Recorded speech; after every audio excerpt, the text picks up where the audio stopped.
Do you know that your mindset is a habit? Your sense of personal power is a habit. The quality of your relationships is an outcome of your interpersonal habits.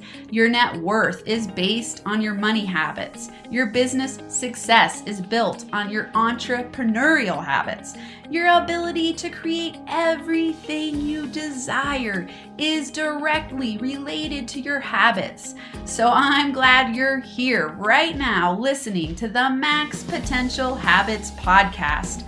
I'm your host, Dr. Amanda Barrientez, the founder of NFA Coaching, and every week I'll bring you tips, tools, and inspirational interviews that will help you learn how to cultivate strategic habits that will set you up to be a NFA habits master so you can create the life and business of your dreams on your terms.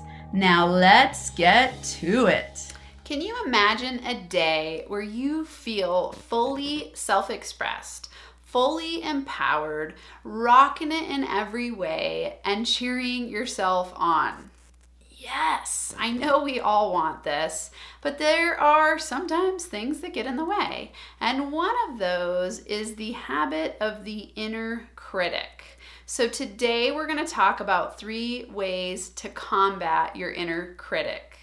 Welcome here for the first time, or welcome back if you are returning. If you haven't been here before, this is your place to learn about max potential mindset, habits, and strategies so that you can thrive in your life and business.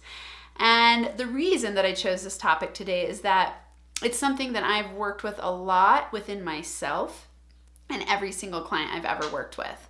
And what is the inner critic? First, let's talk about that a little bit. Your inner critic is that negative voice that's constantly running in the background, keeping you held back in a limited belief system where you beat yourself up. It limits your joy. It limits you from taking risks. And it kind of keeps you in this negative, complaining, self-doubting shit mode. That doesn't sound good, but we do it to ourselves all the time. I have yet to meet one person who doesn't have some version of inner critic operating in the background. You might be unconscious of it, and you might not even notice it. It might be running so powerfully at all points in time that you're so used to it you don't even notice it's there. Or maybe you notice it's there and you work to eliminate the inner critic. And today I want to give you 3 strategies to help you do that more quickly. These are strategies I've used on myself and that I've taught to clients.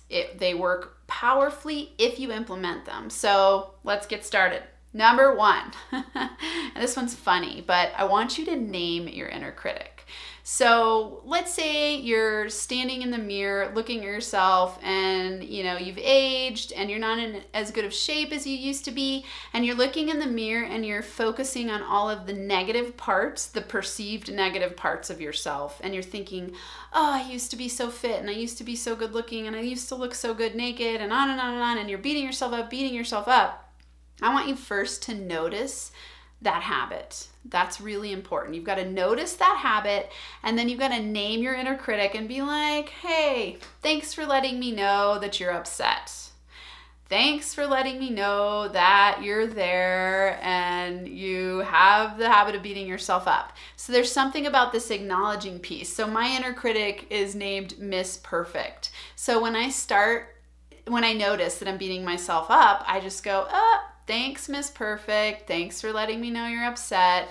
And then I move on. And there's something really powerful about almost disembodying embodying. So you're disembodying the mental shitstorm that's coming at you in this self-doubting, yucky way. And you're disembodying it from your mind, putting it into the embodiment of naming it, and then talking to it through acknowledging it, which then has the power to pattern interrupt what you're doing and shift it in a new direction. Because here's the thing I want you to know. It's a habit. To beat yourself up with your words is a bad habit. That's all it is. You can overcome it. So this is one way to interrupt the pattern. Be like, hey, thanks, Miss Perfect. Whatever name you want to name it. There's a million names you could come up with. Negative Nelly, negative Ned, Miss Perfect, Mr. Perfect. Some name that reminds you of an inner critic voice that you used to hear when you were a child. Could be any of those names, but it's you acknowledging it, saying, thanks for letting me know you're upset right now. Thanks for letting me know you're picking on me, but I don't need that right now, and pushing it away. This pattern interrupt will help you shift out of inner critic mode and move through it more quickly so that you can get back on track. back on track in not beating yourself up. So it's a habit, and you're going to have to reorient the habit in a new direction if you want to combat the inner critic. Number 2, I want you to practice implementing the screw perfection mantra. So this is another one that's really powerful. Part of the inner critic voice expects you to be perfect. And when you're not being perfect, which there's no such thing, your inner critic will beat you up. Why aren't you good enough? Why aren't you smart enough? Why aren't you witty enough? Why aren't you better looking? Why don't you have all the right answers? Why can't you make money faster? Why can't you on and on and on and on? We beat ourselves up all the time. And all of that is through us expecting quicker results, more perfect results, and for things to be in this fantasy realm of where everything is perfect. And being a perfectionist is actually a form of unconscious strategies running you so that you don't have to overcome your fears. So it's a fear-based unconscious strategy. When we want to be perfect, it holds us back from taking action because there's no such thing as perfection. To get better and become a master and become an expert at anything, it takes practice. And practice is what makes you have that idea of perfection, but you'll never get there because there's always a growth edge. There's always learning curves. There's always the next new. So you're not ever going to be perfect. And if it's holding you back from taking action, I want you to implement the screw perfection mantra. And you're really directing this at your inner critic because it's that inner critic voice that's going, oh, you're not good enough. You don't know enough. You don't have the right information yet. You don't have all the wisdom, all the tools. You don't know what you're doing. That's coming from a place of wanting to be perfect. So you need to just say, screw perfection, take the first step, get rid of that inner critic, and get on it so that you can really be fully expressed and try out new things in your life and your business so that you can succeed and create what you want. The last one, number 3, I want you to stop negative self-comparison. And negative self-comparison is a curse. It is the killer of joy. When we compare ourselves to a different version of ourselves that we think is better, smarter, faster, better looking, richer, whatever, more youthful, then we are in a state of a lack of gratitude, and it's going to build up and make us feel inadequate. So if you're comparing yourself to an earlier version of yourself that you thought was better, or to the fantasy version of yourself that you think is going to be so much better, you're in a state of comparison. You also might be doing this with other people. You're putting yourself in a pit, and you're putting other people on a pedestal, and you're thinking they're better than you in some way, and that you're not good enough. This practice of negative self-comparison is an inner critic victory.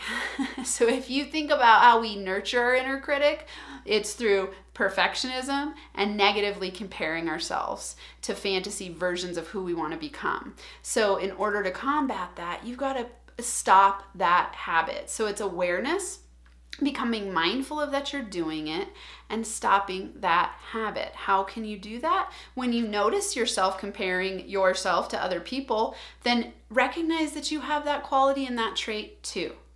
Everybody has every single trait. It just shows up in different forms. So if you're thinking, oh, that person's so much wealthier than me, they're so much better than me, then I want you to write down 100 ways where you already have wealth.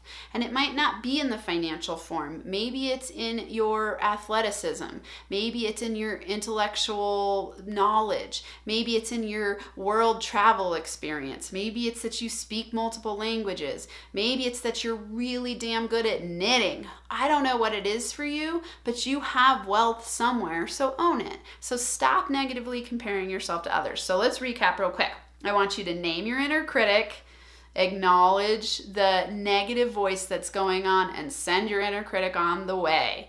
Every time you notice yourself practicing the unconsciously practicing the inner critic.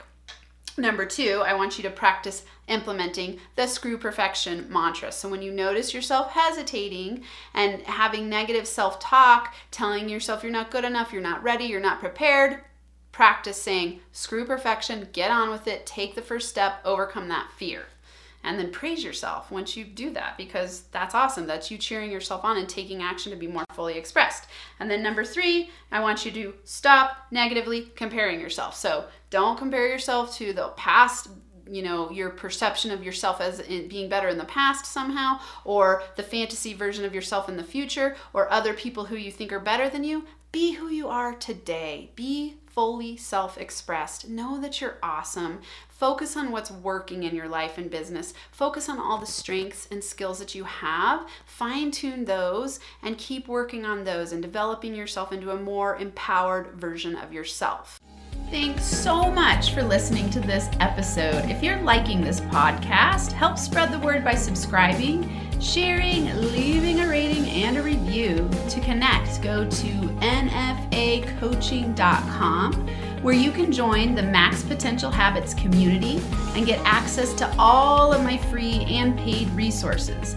There's daily inspiration on Instagram, IGTV videos, access to the Max Potential Habits LinkedIn group, and links for working with me in the live weekly Max Potential Habits online group training, the NFA Money Magnet Habits online course, and if you're really serious about taking it to the next level, you can also schedule a Max Potential coaching consult.